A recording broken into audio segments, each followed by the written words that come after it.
The 2014 to 2018 Toyota RAV4 Hamilton upgrade kit for CarPlay and Android Auto. It's finally here and we are so excited to show it to you. This system will add wireless and wired CarPlay and Android Auto right into your factory radio. Designed by us in Raleigh, North Carolina, this system has the highest quality internal components of any system on the market. It's going to use your factory microphone and as well preserve all of your factory features. Let's get started. First, we're going to remove the negative battery cable to make sure there's no power to the vehicle.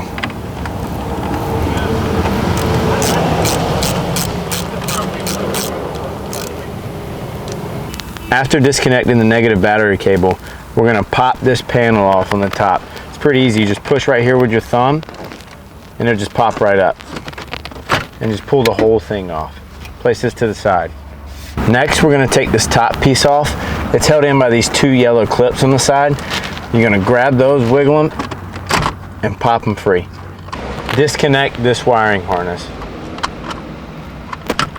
We're going to pop out the two air vents. All you're going to do is grab them, pull from the top, and they'll pop right out. That simple. Next, we're going to remove these 4 bolts on either side of the radio. You need a 10mm socket and a wrench with maybe an extension. Remove these.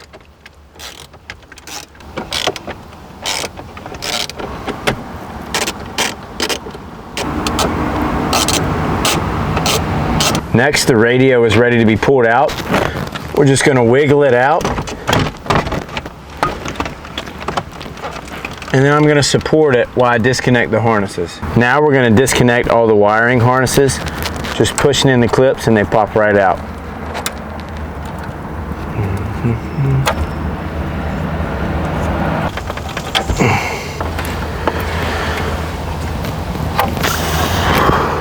Once you have removed the factory unit out of the vehicle, first we're going to remove these brackets, which has 5 screws on either side of them.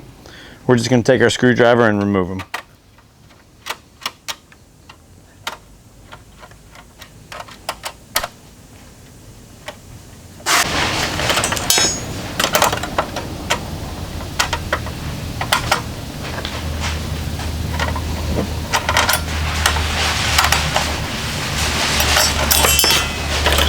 Once this side's done, we'll move to the other side.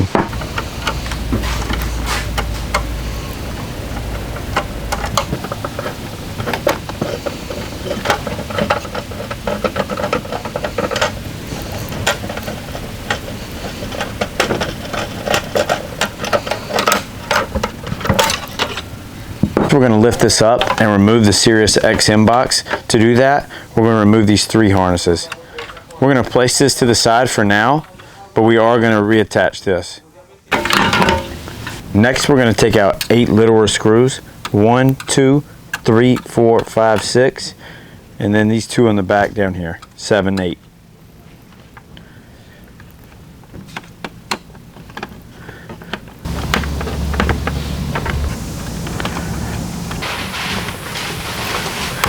We're now going to separate the factory head unit from the screen.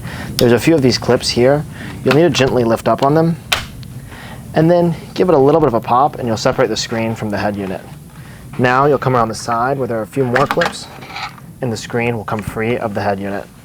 Be careful not to yank these apart because there's this ribbon cable that has them connected together. You can see it here. Go ahead and lift up on this white plastic bar and you'll free this ribbon cable from the socket. We'll set this to the side here. Inside here we need to remove a few screws. 1, 2, 3, 4, 5. Let's do it now. I am now removing the Phillips head screws that are holding this bracket to the factory head unit. Our product is custom designed to be of exacting standards, just like the Toyota original. I've now separated this bracket here. We now need to lift up on this white bar holding down the ribbon cable. It's important to do this gently, and I typically recommend supporting the back of it with your finger. We can pull the ribbon cable out now. If you yank on this too hard, you can risk damaging it.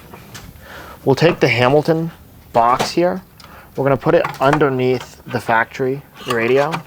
This is on the side opposite of the factory sticker. You can see here this one says Fujitsu.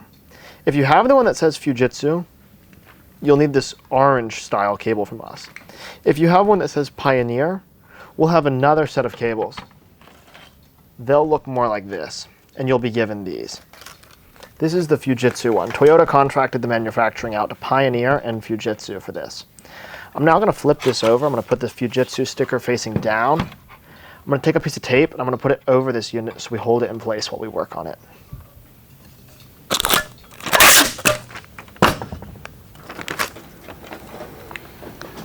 I'm going to tape this with the seams matching. You can see I have a long and short ribbon cable. I'm going to take the short one, I'm going to wrap it around. The metal contacts are going to go down towards the circuit board. The black will be pointing towards the sky. You can see we have these little kind of tabs on the outside. They slot in here and locate. And we'll just gently wiggle this in until these are flush. We'll flip down the white plastic bar. We want that black line to be parallel to the white plastic line. That's how you'll know you have this in straight. I'm going to take this bracket here. We'll put the orange ribbon cable through the bracket. Now, a lot of people, they reach out and they say, is this bad for the ribbon cable? The answer is no. This is exactly what the ribbon cable was made to do. So we want the ribbon cable. It's going to come out this main port here. The ribbon cable is meant to go through flat places. You're not going to hurt the ribbon cable by compressing it through this bracket. We're going to restore the 5 screws. 1, 2, 3, 4, 5. Let's do it now. I'm now putting these 5 Phillips head screws back into place. You'll notice that the locator tab here is showing that I am in the right orientation. We also have a locator tab here.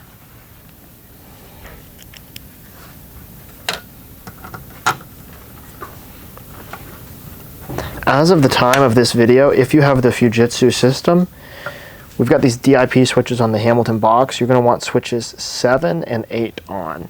We will send you documentation if this has changed, but if you have the Fujitsu system with these orange cables, you want DIP 7 and 8 on and all others will be off.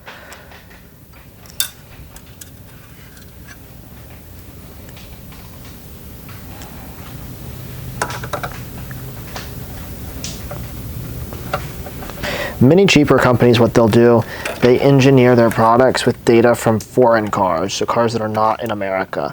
There'll be cars in China usually, and this can work somewhat. The data is usually quite similar. We capture all of our data off cars here in Raleigh, North Carolina.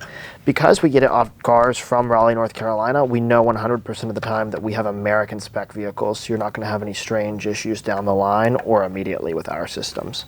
Of course, if you do run into issues, that's why we have customer service. We're here to take good care of you. I'm going to hold out the ribbon cable. I'm lining up. You can tell the tabs onto either side.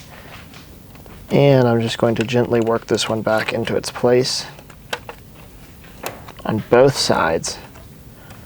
You need to make sure it's entirely flush, just like that. See how that's sitting flush against there and there? With that flush, I can close my white bracket.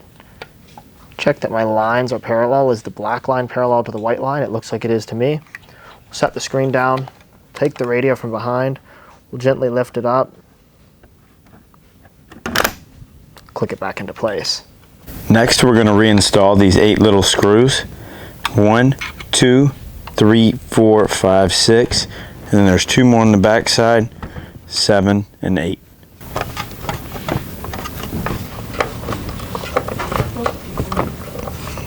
Next, we're going to reinstall these brackets. If you remember, we took off 5 screws. We're only going to reinstall 3. So we're going to line it up. There'll be 3 spots where you can screw in screws. And we'll do that on each side.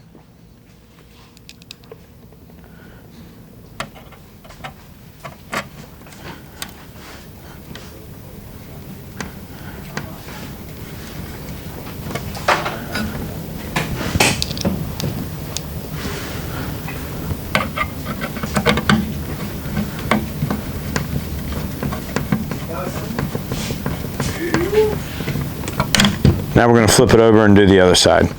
With the other side done, we're going to flip it over here and put in the 3 screws. I'd line it up, screw one in all the way, and then put the other 2 screws in.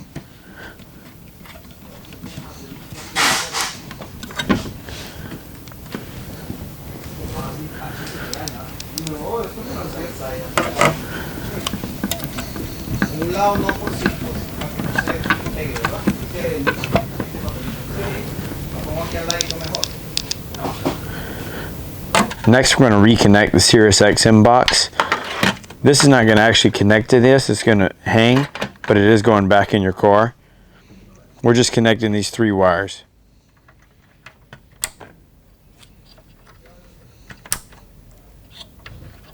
That's simple. We have everything installed, now let's go put it back in the vehicle. Next, we're going to take our Hamilton harness and connect it to your factory harness. They only go in one way, so you can't mess this up.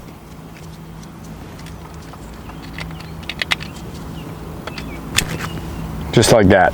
Next, you're going to take your accessory harness with your USB attached to it, and you're going to feed it down into here until you see it, and then you can just grab it. This is here in case you ever want wired Android Auto or Apple CarPlay. If you don't want that, you can just tuck it back under here and never have to see it. This end of your accessory harness plugs into your factory unit right here. Now we're plugging all the harnesses back into your unit. They only go in one way, so you can't mess it up.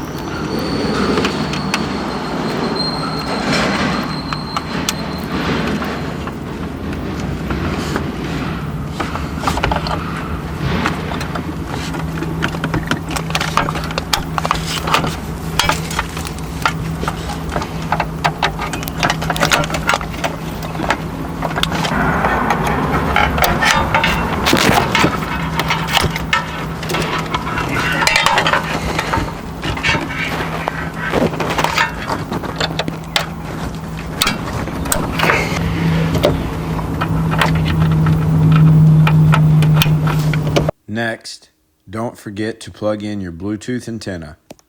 Before we push the unit in, we're going to tuck the Sirius SM box down below to give us plenty of room. After we do that, everything will just slide right into place. Now that the radio is back in, we're going to take the 4 bolts that we removed and just tighten them back in.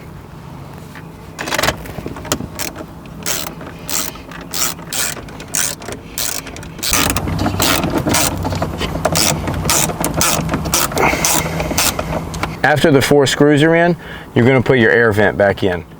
You simply just slide it and it pops right in place. When the right side's done, we'll move to the left side, same thing. Just slides right in. Next, we're going to reinstall the clock trim piece. We're going to plug the harness back in. This also just pops in. Just like that. Lastly, we're going to install this top trim piece. Like everything else, it just slides in, pops right in. This kit made a huge difference for this car. If you have any questions, give me a call at 919-858-2890 or check us out on hamiltonmotorcompany.com. See you later.